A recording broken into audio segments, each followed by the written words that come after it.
Boa noite a todos. Sempre é uma alegria a gente poder estar aqui, para a gente poder estar conversando, a gente poder estar trocando uma ideia, a gente poder estar aprendendo em conjunto e a gente poder estar compartilhando conhecimento e experiências. O tema dessa noite é um tema que a gente, esses dias atrás, decidiu trazer algumas temáticas de temas básicos da doutrina espírita para a abordagem do nosso quadro de temas, e um deles seria esse, do que é o Espiritismo. E o que é o Espiritismo pode ser abordado de várias formas. A gente pode trazer uma perspectiva histórica, a gente pode trazer uma perspectiva da codificação por Allan Kardec, a gente pode trazer uma perspectiva dos fenômenos mediúnicos que aconteceram antes, durante e depois, uma perspectiva da história pós-codificação, do Espiritismo no Brasil, de alguns grandes médiuns que nos falam e relatam sobre a doutrina espírita, sobre o exemplo prático da doutrina espírita. A gente pode trazer diversas explicações e assuntos para nos relatarmos sobre o que é o Espiritismo.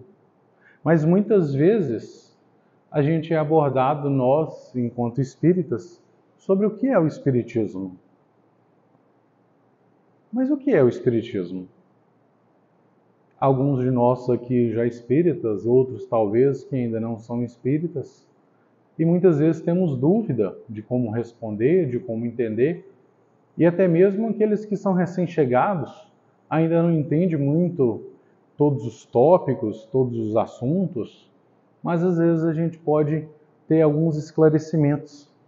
E nosso objetivo vai ser explicar a doutrina espírita, que ela traz um tópico de esclarecimento e um tópico de consolação.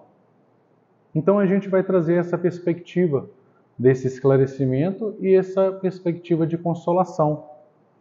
A doutrina espírita ela é uma religião, a doutrina espírita ela é uma filosofia, a doutrina espírita ela é uma ciência, ela é uma doutrina, ela é um modo de viver, ela é um pensamento, ela é de Deus, ela é do cristianismo. O que é a doutrina espírita? E Kardec nos responde que ela é uma doutrina natural. Ela é a origem e o destino dos espíritos e da vida. Kardec nos traz uma abordagem muito leve sobre a doutrina espírita. Ele nos constrói essa perspectiva, porque muitas dúvidas nos traz ao redor e muitas perguntas nos são abordadas em relação ao que é a doutrina espírita. Se de fato somos uma religião, se não somos, como somos, o que a gente segue, como que a gente segue, se seguimos a Bíblia ou não seguimos, nessa parte nós acreditamos ou não acreditamos, quais são os pontos, o que é o Espiritismo? E tem uma frase de Allan Kardec que é o seguinte: o Espiritismo é uma ciência que trata da origem, trata da natureza e do destino dos espíritos, bem como das suas relações com o mundo corporal. Traduzindo, então, o Espiritismo é uma ciência que vai tratar da onde eu vim, onde eu estou e para onde eu vou. O Espiritismo ele tem uma capacidade de falar de uma forma filosófica desse processo de caminhada, de jornada. O Espiritismo ele vai nos trazer uma ciência que vai nos abordar essa jornada. Kardec nos explica que o Espiritismo não é uma religião dogmática. Ele não é um processo dogmático, mas é uma doutrina de caráter científico e filosófico, com consequências morais. Então, a consequência do Espiritismo é a moralidade. E aí, a gente vai embasar esse bate-papo nosso aonde? No conhecimento do pH? Não. Não é nesse, como a Márcia falou, né?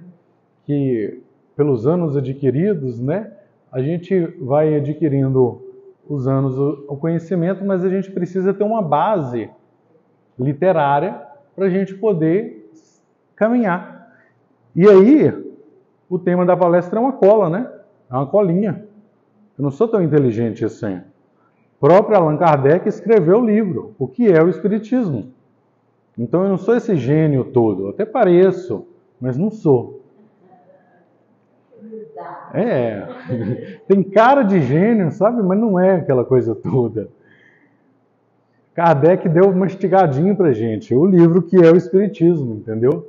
Podia falar que era eu, né? Mas não, eu vou fazer a palestra, o que é o Espiritismo, mas não posso fazer isso, né? Kardec nos trouxe esse livro, que é já com essa ideia de facilitar esse entendimento pra gente sobre o que é o Espiritismo, e aí nos compreende mais fácil. A última vez que eu fui tomar água aqui, eu tomei água na jarrinha. E aí brigaram comigo que isso daqui é jarrinha, não é o copo. Eu não entendi, né? Esse gênio todo não entendeu que aquilo é o... Não entende que isso é um... Mas parece um copo, né, gente? Então, esse livro aqui ele é muito bacana, que ele vai nos trazer três partes. Essas três partes é o seguinte... A primeira, ele vai trazer noções elementares sobre o Espiritismo. Ele vai trazer perguntas, dúvidas sobre a doutrina, explicando a origem, os princípios, o que é a filosofia, a religião. Ele vai trazer essas estruturas. Segundo capítulo, ele é um diálogo mesmo, de perguntas e respostas com um crítico, um cético e um padre. Um padre, não por crítica à Igreja Católica, mas porque é a parte de interrogações às outras religiões. O que um outro religioso perguntaria a um espírita? Então essa parte é muito interessante, porque ela simula conversas com diferentes tipos de oposições, de objeções, que vão trazer equívocos, principalmente sobre o Espiritismo. E Kardec vai refutando essas objeções, tanto de um crítico, um cético e de outras ideias religiosas em relação à perspectiva espírita. E o terceiro capítulo, o terceiro ponto, que o livro é bem fininho, rapidinho se lê, é um resumo da doutrina espírita, com os ensinamentos básicos da existência de Deus, a imortalidade da alma, a reencarnação, a comunicação com os espíritos, a lei de causa e efeito. Então, esse é o livrinho que a gente vai falar hoje. A gente vai bater um papo sobre esse livro, a gente vai entender um pouco sobre esse livro. Para a gente entender um pouco sobre esse livro, tem um processo que é muito fácil a gente entender como nós, espíritas, entendemos a vida. A gente entende a vida como a escola da vida. Como assim a escola da vida? A escola da vida é um processo evolutivo. Ela é igualzinho uma escola. A gente entra lá no pré-primário, a gente passa para o ensino fundamental, ensino médio, a faculdade, pós-graduação, igualzinho a escola. Todo mundo tem dever de casa, todo mundo tem que ir todo dia e voltar.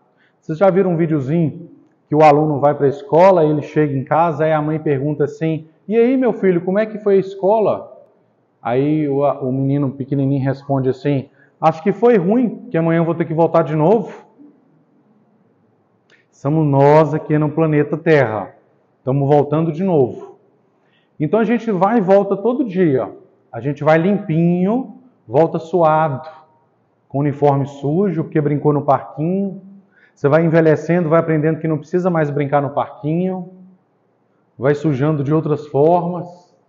Vai entendendo outros tipos de experiências científicas, laboratoriais, vai aprendendo sobre outras técnicas, vai difundindo novas experiências, vai entendendo que no meio da conta de matemática dá para enfiar a letra, e aquilo vai ficando cada vez mais complexo. O dever de casa vai ficando mais difícil, antes era levar uma folhinha só para colorir, Daqui a pouco já tem continha e coisinhas para escrever, textinhos para voltar. Daqui a pouco a gente esquece o dever de casa, trabalhos, trabalho em grupo, e as coisas vão se evoluindo. E aí a gente vem até a parte final para passar de ano. Tem gente que fica de recuperação. Não precisa ficar de recuperação, mas tem gente que fica. Eu fiquei de recuperação várias vezes. Adorava, porque ir para a escola é muito bom, então recuperação era muito bom. Mas na vida real não é necessário a recuperação, mas tem gente que insiste na recuperação. Percebem a semelhança com nós que já temos a perspectiva da doutrina espírita? Então esse processo evolutivo se acontece assim. Esse processo da escola da vida é muito próximo dessa escola. E essa escola vai passando por essa forma de aprendizado. Você nunca vai voltar. Quem está na terceira série não volta para a segunda. No máximo repete a terceira. Mas você não volta lá para a segunda. Você não volta para a primeira. Ah, eu estou no 6º ano, voltei para a terceira série. Não. Você só repete aquele ano. É do mesmo jeito o processo evolutivo nosso. Então, a gente vai aprendendo, evoluindo e conhecendo. E quanto mais você conhece, mais descobre que você não sabe nada. Vem um ano seguinte, um amiguinho do próximo ano fala assim, difícil é o próximo ano. Aí o próximo ano você fala assim, você entra no ensino médio, aí seu amigo que foi para a faculdade, você fala, ah não, difícil é a faculdade. Aí na hora que você entra feliz para a faculdade, você fala, não, difícil é sair da faculdade. E assim você vai entendendo o processo da escola e comparando e trazendo para a escola da vida. Então o processo da escola nos remete muito à escola da vida. E esse processo evolutivo, quase que eu tomei na garrafinha. Quase. Vocês não ficam reparando não, viu gente? E aí, quanto mais a gente estuda, mais a gente descobre que a gente não sabe nada, né? É assim mesmo, né? Mas isso de estudar e não saber nada tem muita característica da filosofia, que é um dos tripés da doutrina espírita: ciência, filosofia e religião. E na filosofia, a gente tem as perguntas mineiras que a doutrina espírita trabalha. E todo mundo que tem essas perguntas mineiras internas dentro de você tem característica de ser possivelmente espírita, que é aquela dúvida que remete dentro da gente. De onde que eu vim, para onde que eu vou, onde que eu estou. Querendo saber esses fundamentos básicos, entendendo de onde que eu vim antes dessa origem primária daqui, antes de eu nascer aqui, da minha mãe, do meu pai. De onde iniciou isso tudo? Como eu vim de Minas Gerais, essas perguntas para a gente acontecem o tempo todo. E a gente fica com essa filosofia. E dentro da doutrina espírita não tem dogma. Você pode perguntar, é a fé raciocinada. Aqui a gente tem liberdade de fazer perguntas o tempo todo. Você pode questionar, indagar, você pode trazer estudos, você pode trazer compreensões, dúvidas. É válido o conhecimento, é válido a discussão. Há espaço para isso. Existem outras religiões que não há espaço para isso. Não há momento aqui para julgamento disso. Cada um se encontra melhor em espaços diferentes. Mas há quem vai falar assim, eu gosto disso. Eu gosto de estar num espaço onde eu posso perguntar. Tem gente que não, que vai falar assim, não, eu prefiro escutar algo e seguir aquilo. E não há certo ou errado. Há a compreensão daquilo que a gente vai viver e vai compreender. Então, a fé raciocinada, a fé inabalável. Kardec fala, a fé inabalável é somente aquela que pode encarar a razão face a face em todas as épocas da humanidade. Isso está no Evangelho segundo o Espiritismo, capítulo 19. No tripé da ciência, a gente não concorre com a ciência laboratorial. Com a ciência propriamente dita. A gente não concorre com ela. A gente anda junto com ela, porque a gente é uma ciência de pesquisa, de teste, de estudos, de ensaios. A gente é uma ciência que anda paralela à ciência. A gente é uma ciência que acredita na ciência. propriamente dita. Então, essa perspectiva da ciência nos gera conhecimento. E aí, Kardec nos traz conhecimento. E qual que é o conhecimento que Kardec nos traz? Com 5 livros. O primeiro livro, o Livro dos Espíritos, que é a base filosófica. A filosofia está aqui. São perguntas e respostas. As leis que regem o universo. Filosofia é eu perguntar e responder, perguntar e responder. Isso é filosofia. Então, a filosofia está aqui dentro. Aqui a gente tem a prática mediúnica, que é o livro dos médiuns. Aqui no livro dos médiuns eu tenho um guia sobre mediunidade. Eu tenho ensinamentos, como ocorrem as comunicações, como os espíritos nos traz vários ensinamentos necessários e os cuidados para essas comunicações mediúnicas e esse entendimento, essa conexão com o mundo espiritual. Eu tenho também o Evangelho segundo o Espiritismo. Aqui a gente vai falar sobre a moral cristã. A gente vai falar sobre, na ótica espírita, a moral cristã. Ele interpreta os ensinamentos de Jesus Cristo com a mensagem de amor e caridade. O perdão, a fé, os ensinamentos que Cristo nos trouxe na perspectiva e na ótica espírita que Kardec nos traz, os ensinamentos que a espiritualidade auxilia. A gente tem também o Céu e o Inferno, que fala sobre a justiça divina e o destino das almas. Aqui é uma análise que acontece após a morte. Esse livro é muito legal. Ele apresenta relatos de espíritos, vários espíritos, trazendo relatos detalhados em diferentes condições, estados espirituais, condições econômicas, em diferentes situações, e nos trazendo que o céu e o inferno é um estado de espírito, e nos conectando a isso, e nos mostrando isso. É um livro que nos traz um embasamento muito legal a essa compreensão. E a gente tem a Gênese. A Gênese é a ciência, o milagre e a evolução. Ela explica a criação do mundo, a evolução da humanidade, os milagres de Jesus sobre um olhar racional. Então a gente tem 5 livros que Allan Kardec escreveu. Esse livro aqui também é um livro que Allan Kardec escreveu também, que é o Espiritismo. Muita gente acha que Allan Kardec escreveu só os 5 livros. Tem mais livros, tem as obras póstumas também, tem outros livretos, tem as revistas espíritas, tem outros materiais também. Mas os 5 principais livros são esses. E nós, enquanto espíritas, busquemos o estudo desses livros para compreender o que é o Espiritismo. E para a gente entender, então, agora o que é o Espiritismo, e a gente se descobrir nessa busca do Espiritismo, a gente vai falar então sobre uma perspectiva, que são alguns princípios do Espiritismo. Esses princípios, aqui nesse livreto, fala uns 5 princípios.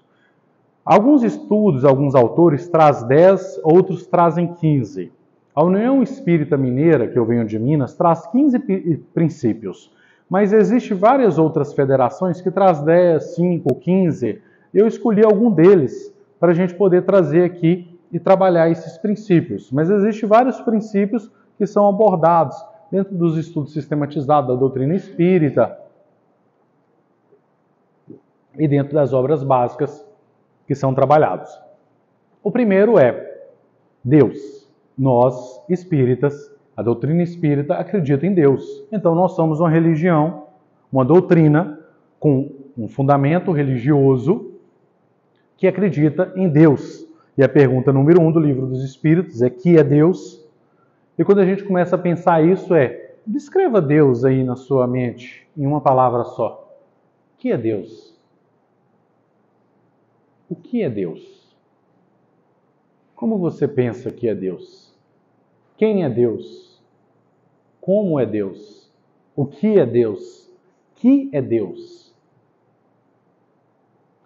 A resposta é: Deus é a inteligência suprema, causa primária de todas as coisas. Então, esse primeiro princípio é um princípio que nós aqui acreditamos. Então, para a gente fazer parte desse movimento, a gente precisa entender esse princípio e acreditar nesse princípio. O segundo princípio é o princípio de Jesus. Nós somos uma doutrina que acreditamos em Jesus. O que significa seguir Jesus no dia a dia para cada um de nós? Jesus, segundo a questão 625, ele é o modelo de perfeição nosso. A pergunta de 625 pergunta quem é o modelo para ser seguido? E a resposta é: o guia e o modelo mais perfeito para o homem é Jesus Cristo. Então, nós fazemos parte do cristianismo. Não do cristianismo estruturado, enraizado pelos homens, às vezes por algumas igrejas que codificaram esse nome já murado, mas pelo um cristianismo codificado por uma estrutura maior.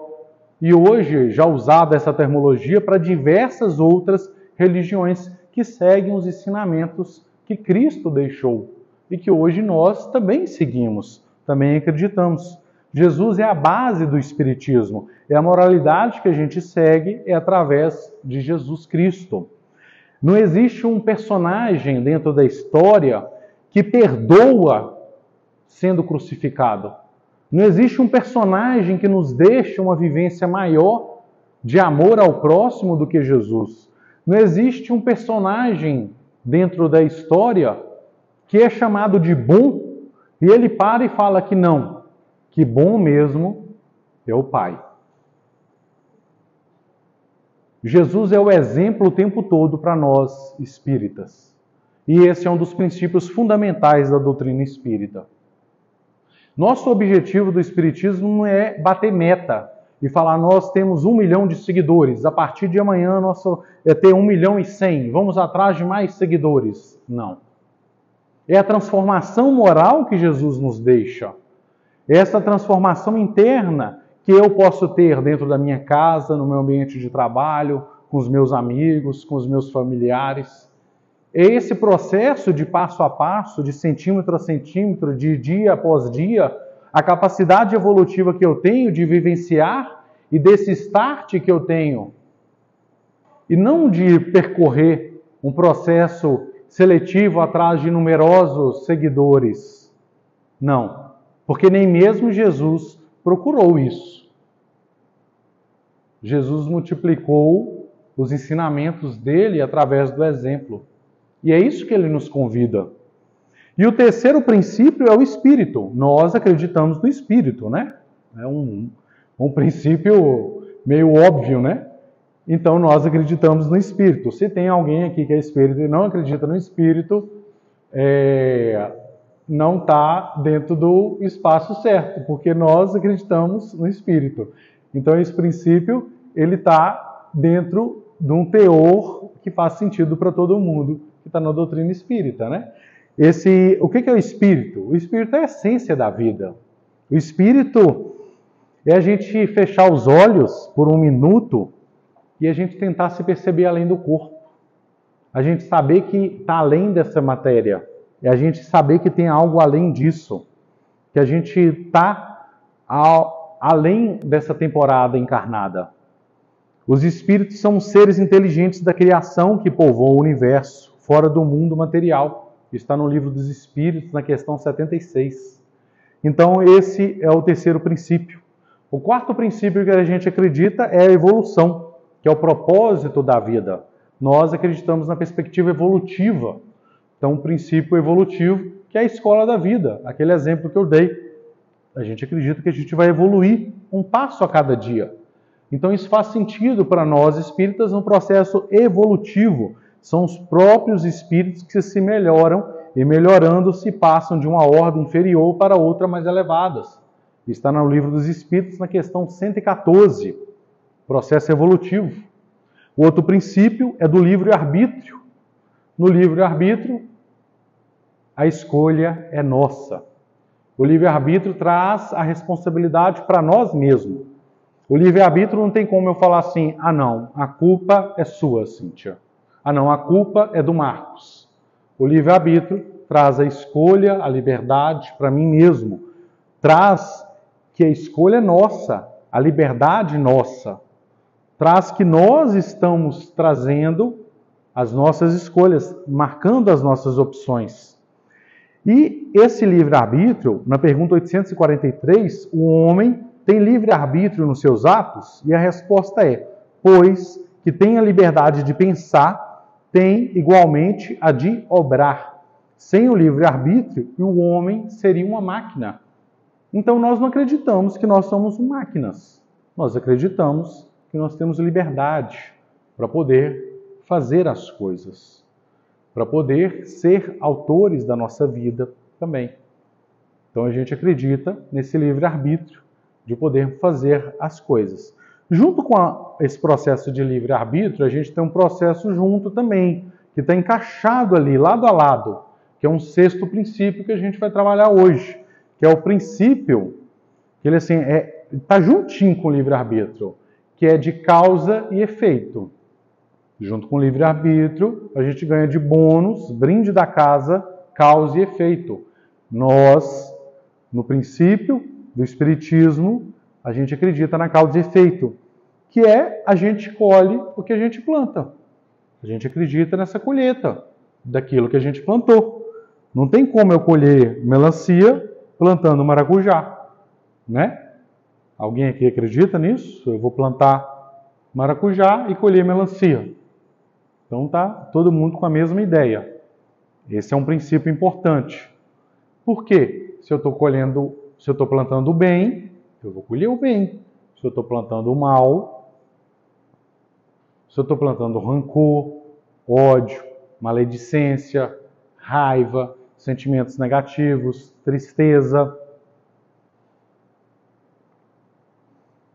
Jesus nos fala disso na parábola do semeador. Deus tem suas leis e rege todas as vossas ações. Se as violas, vossa é a culpa, é a sua culpa. Essa questão está na questão 964 do Livro dos Espíritos também.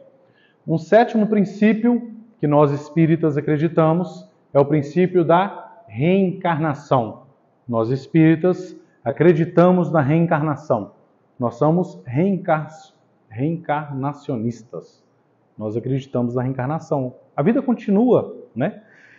Se a gente tivesse apenas uma vida, a justiça divina não faria tão sentido. Tem algumas pessoas que nascem na doença, morrem na doença. Tem pessoas que nascem na pobreza e morrem na pobreza.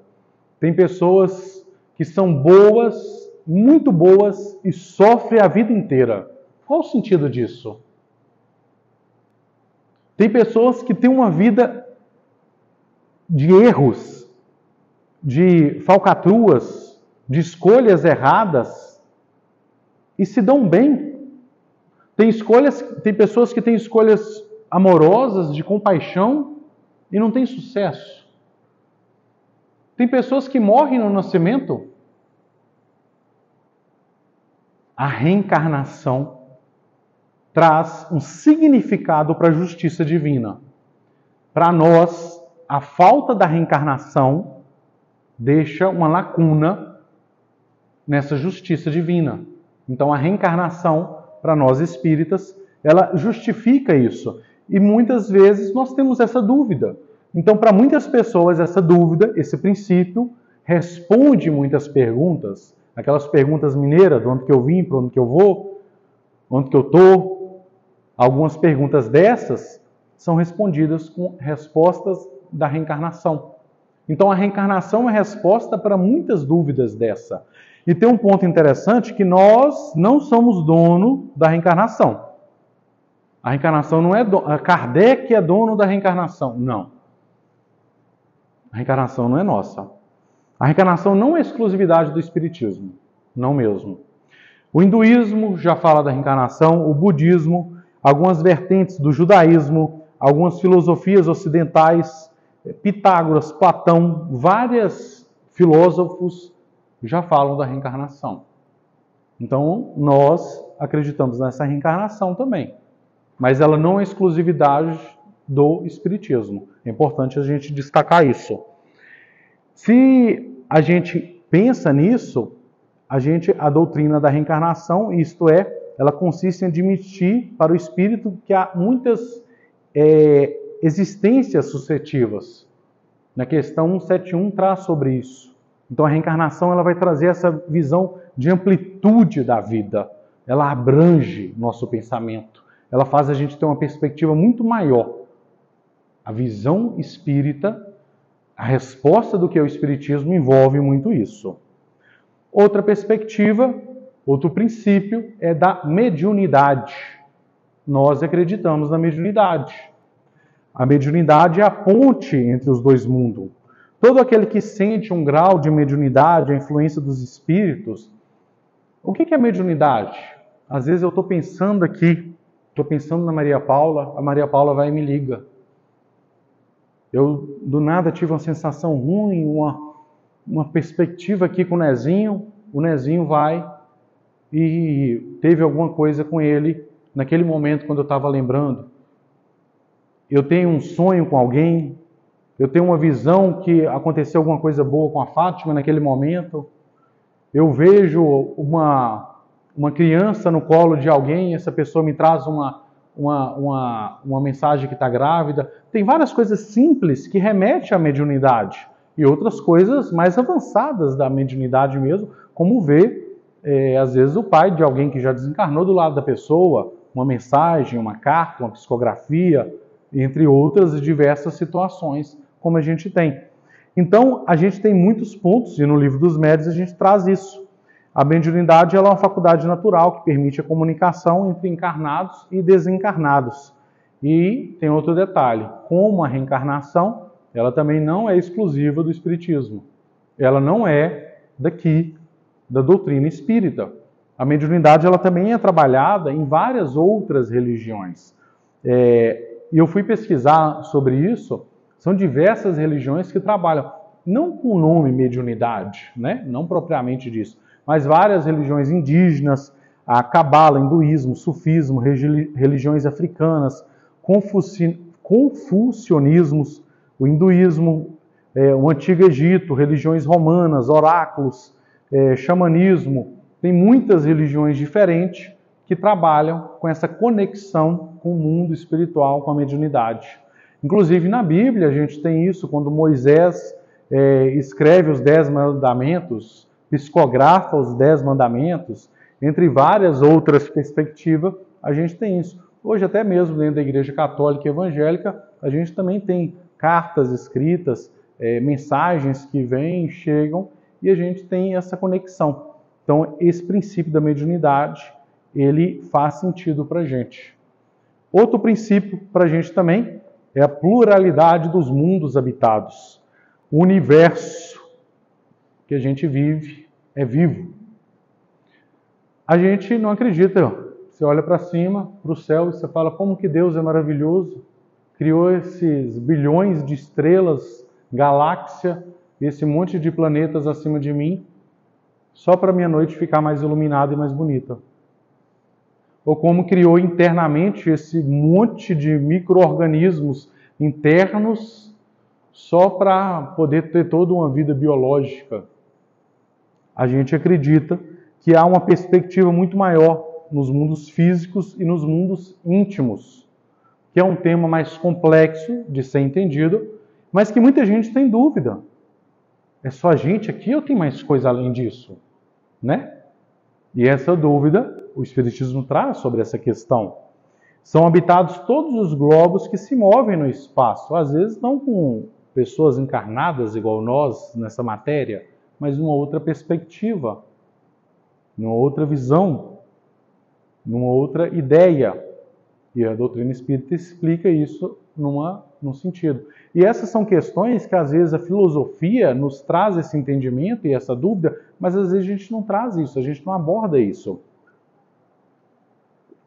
Jesus falou assim: na casa do meu pai há muitas moradas.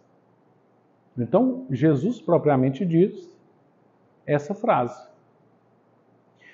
E o último princípio é da vida futura. O que nos espera? Nós acreditamos na vida futura. Se a gente morrer hoje, como que a gente vai estar no mundo espiritual? É um sentimento de existência de um mundo melhor. A gente tem várias pesquisas científicas que falam que nós humanos, homens, temos no foro íntimo que a gente acredita, tem a esperança do mundo melhor pós a morte. Uma perspectiva melhor. Acredita numa vida futura melhor. Então a gente tem esse sentimento. A vida futura implica a conservação da nossa individualidade após a morte. Isso está na questão 959. Então a gente acredita nessa vida futura, num objetivo melhor, num progresso espiritual, nessa esperança. Então a gente tem esses princípios. Vamos passar esses princípios de novo então? Deus, Jesus, o Espírito, processo evolutivo, livre-arbítrio, causa e efeito, reencarnação, mediunidade, pluralidade dos mundos e vida futura. São perspectivas e princípios que a gente acredita, que o Espiritismo vivencia e acredita, dentro de uma filosofia, de uma ciência e de uma religião.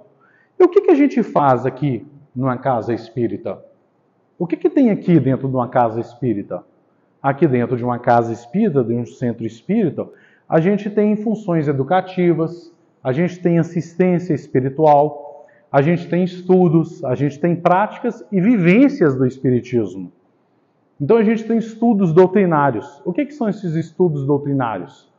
Nós temos aqui palestras, que são como essas palestras. Nós temos estudos, que a gente tem em outros dias da semana. Nós temos evangelização, nós temos mocidade, nós temos seminário.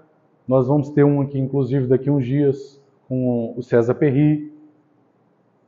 Nós temos workshop, nós temos estudos mais profundos, nós temos encontros específicos, tudo para trazer esse aprofundamento doutrinário.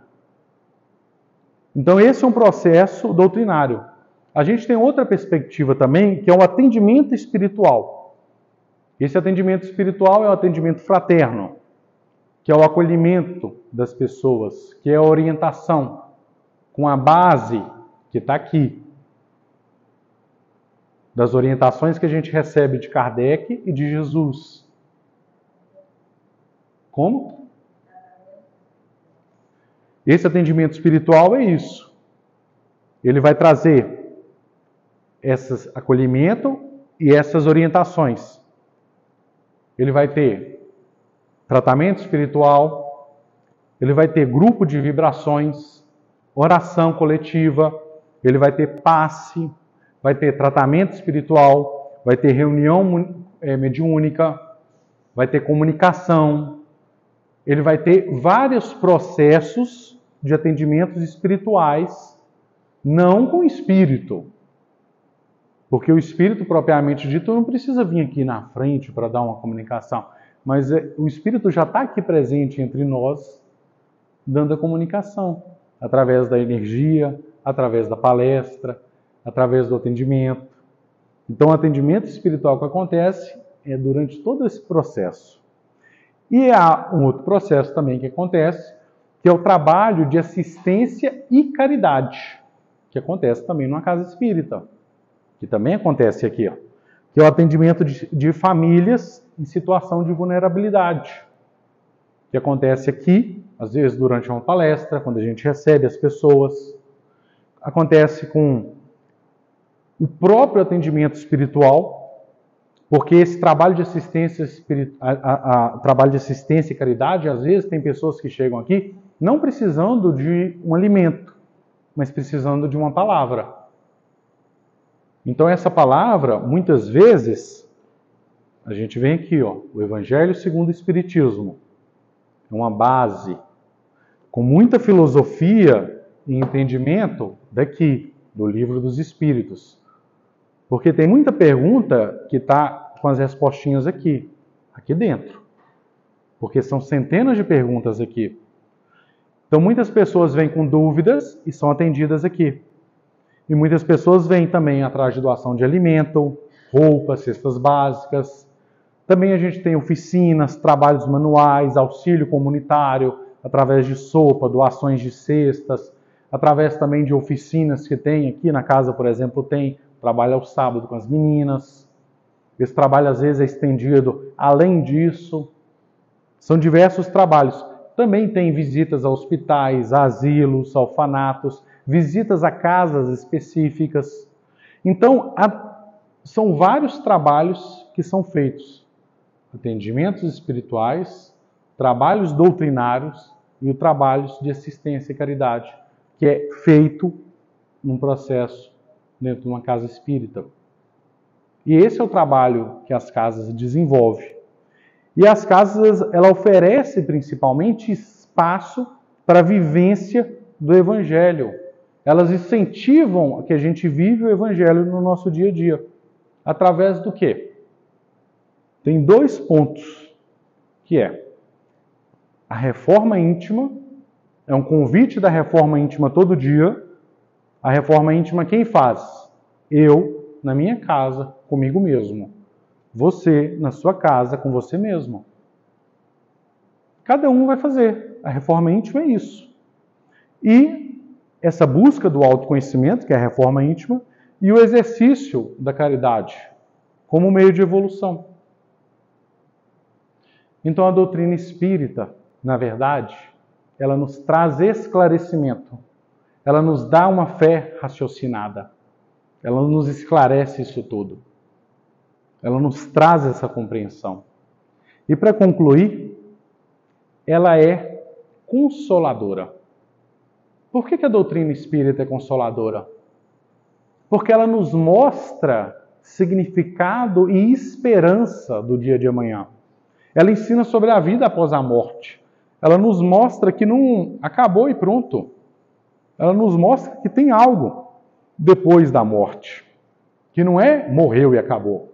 Que a morte não existe. Ela nos mostra sobre a reencarnação. Ela nos mostra sobre a justiça divina. Com muita clareza ela nos fala sobre a justiça divina. Ela fala sobre a conexão com o mundo espiritual. Ela fala sobre o sofrimento e a superação, que é um dos desafios que a gente vive. Quem não sofre aqui, por favor?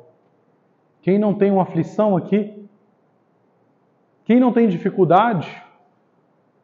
Quem não está passando por algum problema? Dá um mortal triplo para trás, por favor, quem não tiver com nenhum problema na vida, nessa reencarnação.